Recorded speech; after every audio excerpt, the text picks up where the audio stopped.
Let's talk about the episode. So Vivian back in town, ready to destroy her children's life per usual. First off, we start with Stephen. She comes into town, knocking Stephen out.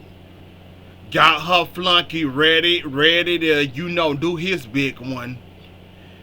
She starts off with him.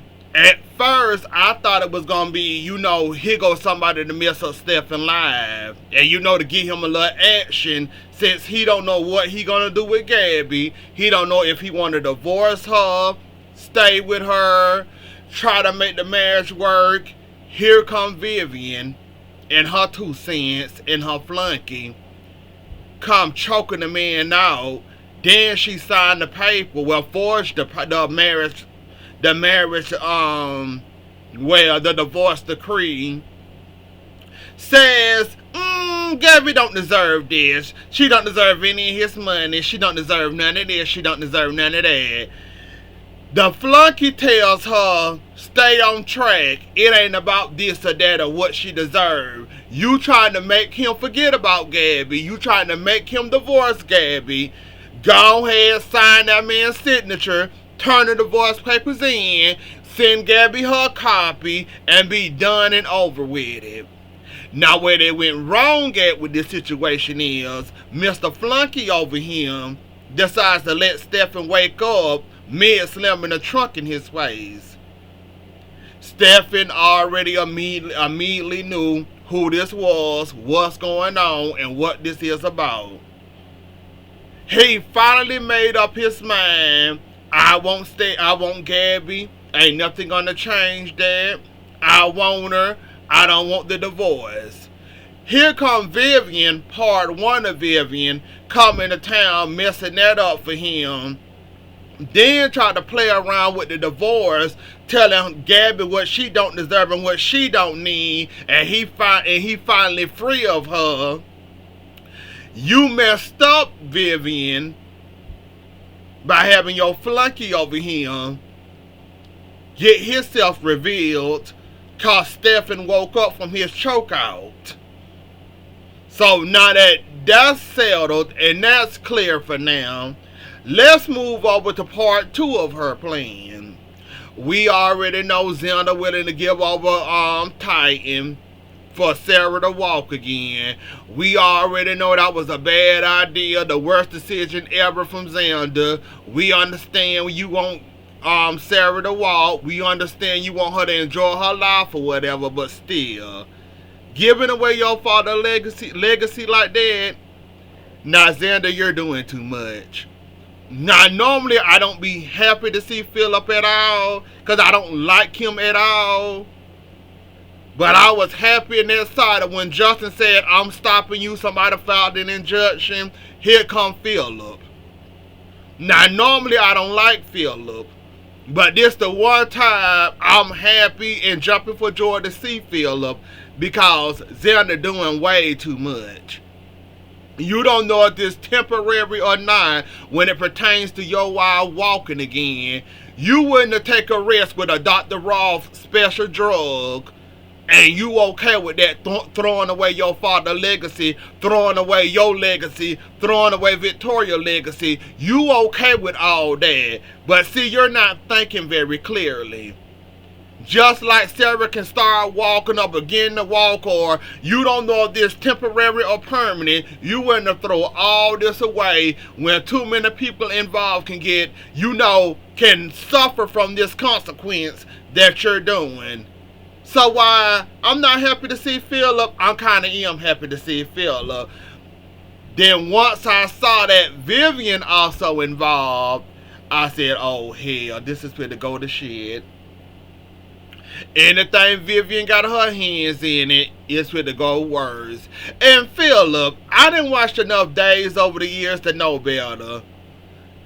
When the hell did you and your mama ever get so close that you got her in a deal with you?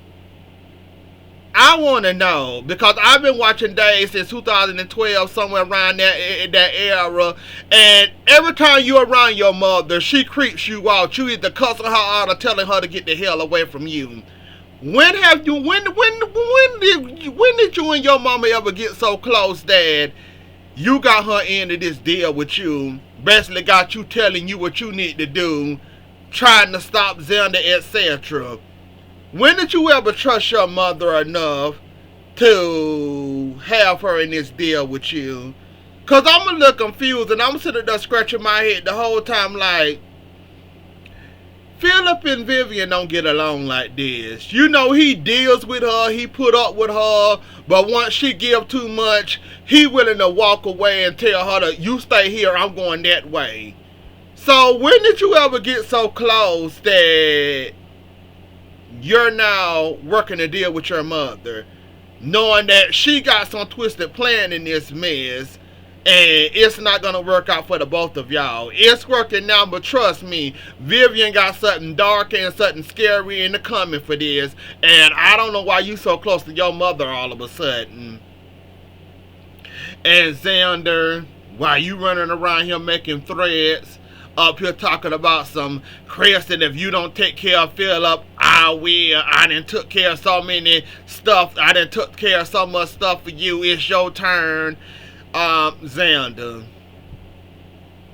back in that day, buddy, when you was calling yourself a hitman, a drug carrier, all that under the sun, taking out hits and all that, all somebody had to do is offer you a boatload of money, and you was willing to do anything and everything they tell you to do. Kristen don't owe you no favors when it comes to Philip and to off him for you. That's all on you, buddy. So I'm not understanding why you telling Kristen over here, you need to do this and take care of him for me. Because I done all this stuff for you over the years, and she paid you for it too, didn't she? Are we forgetting that once upon a time, not long ago, you was the one that anytime somebody need the job done, a dirty job done, you was there, just give me my money? Kristen not offering you no money. This is not a job. I mean, you're not a flunky that's being offered money to take care of somebody for you. You can't offer Kristen no type of money. You was a flunky, not her. Why would she help you with this again? Yes, she won't tighten and all that, but what will Kristen gain by offering Philip for you to keep the company and keep control and hand it over to Kristen, even though she do need it very badly? Why would she get her hands dirty for you? Y'all not having sex, you're not her lover, and she not obsessed with you. So why would she help you out, Xander? It seems like you forgetting that you was the flunky, not her. And you seem a little confused why you letting your temper get the best of you yet again, trying to tell somebody to take care of their child for them. And while you running the Kate also saying this, it's just like, Xander, you're doing wrong, and you're doing way too much, buddy. And you just need to think, that serum may or may not work, then what? You done gave over your legacy for what? Besides sitting back, waiting patiently to see would it work, you wouldn't to go for the first thing smoking, meeting Dr. Roth's serum. I just don't understand it, Xander. I don't. I don't get it, but okay. Now let's talk about the kids. So Holly back, realizing she was wrong, realizing she went a little crazy and way too far with this whole Brady running over Sarah situation. Now that she had time to think and get her clarity back, she realized that she may have effed things up with Tate. Well, unfortunately for you, Holly, your ex-girlfriend, she did the deed with Tate. I'm guessing they did the deed. They had sex. I'm guessing here. Maybe they didn't. Whatever. Holly, you kind of did way too much. Kind of pissed that boy off. Sneaking into their house just to snoop through his dad things. You kind of did way too much with Tate.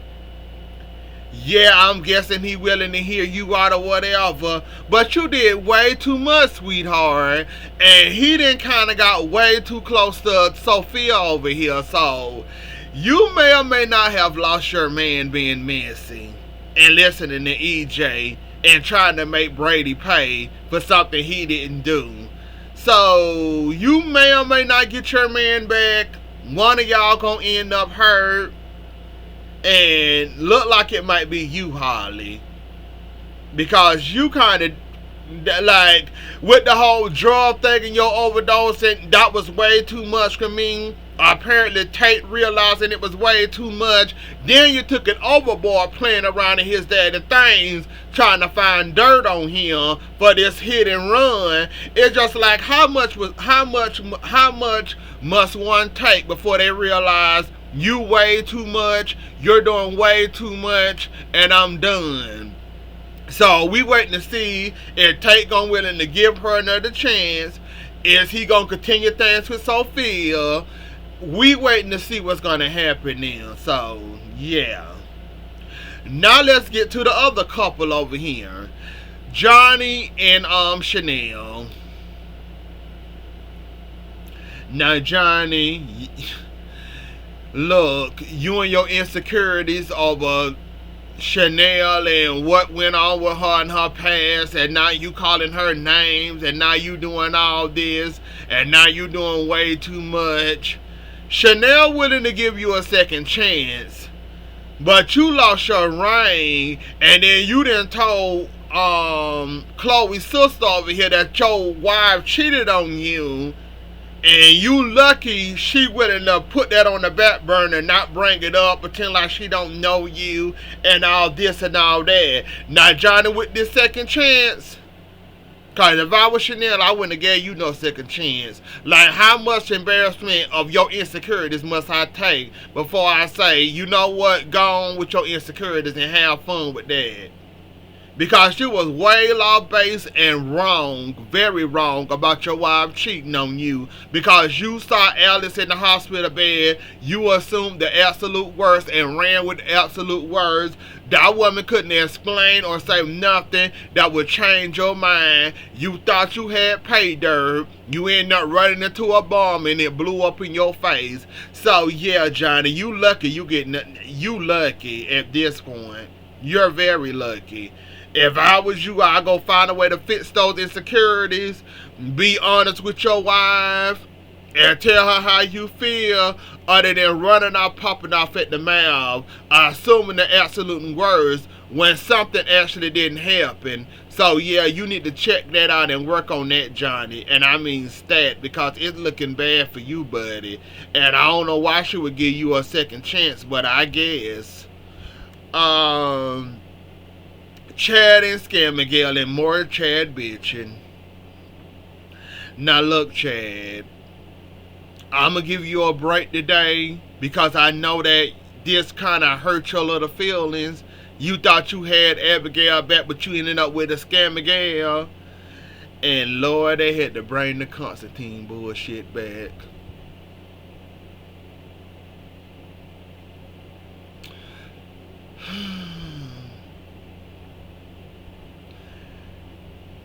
They had to find a way to squeeze Constantine in here somehow, somewhere.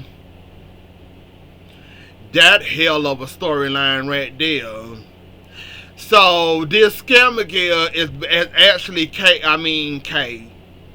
So this Scamagil is actually Constantine's daughter that he thought was dead, that he was running around messing with Steve and John over, harassing, bothering them, wouldn't leave them alone, trying to make John off Steve, trying to make John shoot himself. All that stress and drama over a fortune and revenging your daughter's death, and your daughter is a...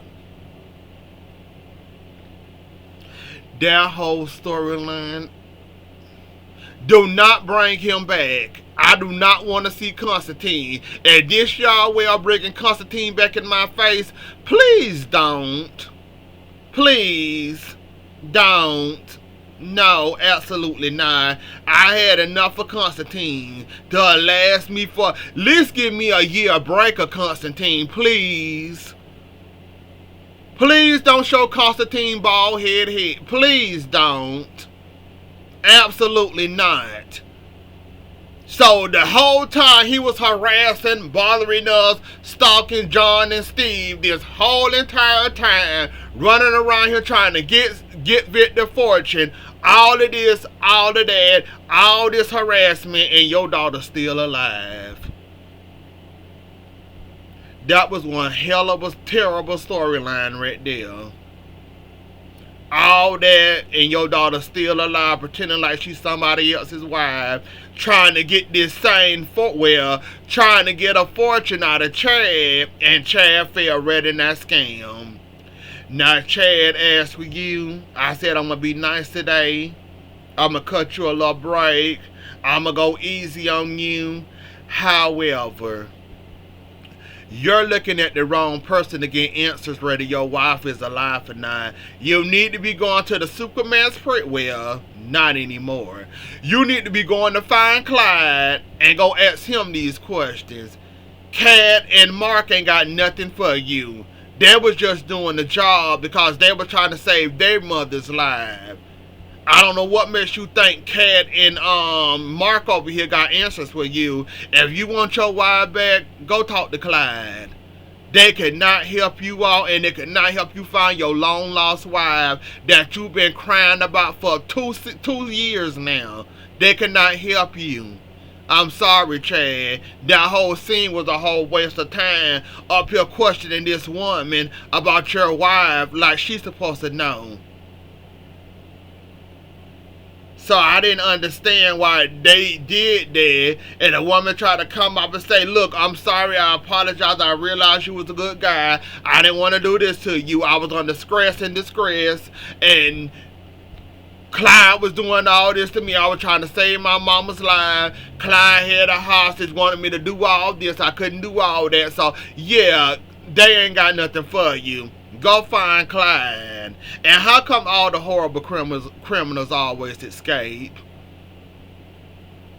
Let this be a Gabby, a Hope, a Kay. Anybody else that's a criminal, guarantee you they wouldn't escape. Why all the hardened criminals seem to escape police custody? All in super mess, making calls and making hits and making threats, sneaking out of jail because he had a court case.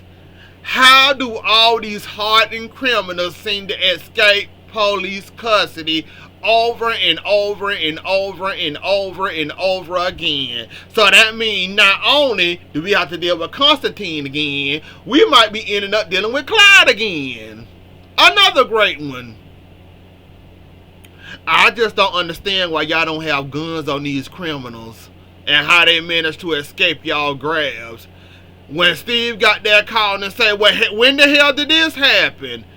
Oh, now you're calling me, telling me about it. Who's in charge here? Apparently a ghost in charge, Steve. Cause nobody seemed to keep the Orpheus, the Clydes, any other hardened criminal, the Vivians. Can't nobody hold them down. They managed to escape, do whatever the hell they want to, and they can never catch them. Never, ever. Y'all need to start coming with guns loaded, so as soon as they attempt to escape, shoot them in the back and get rid of them. I'm not understanding how Clyde escaped a whole...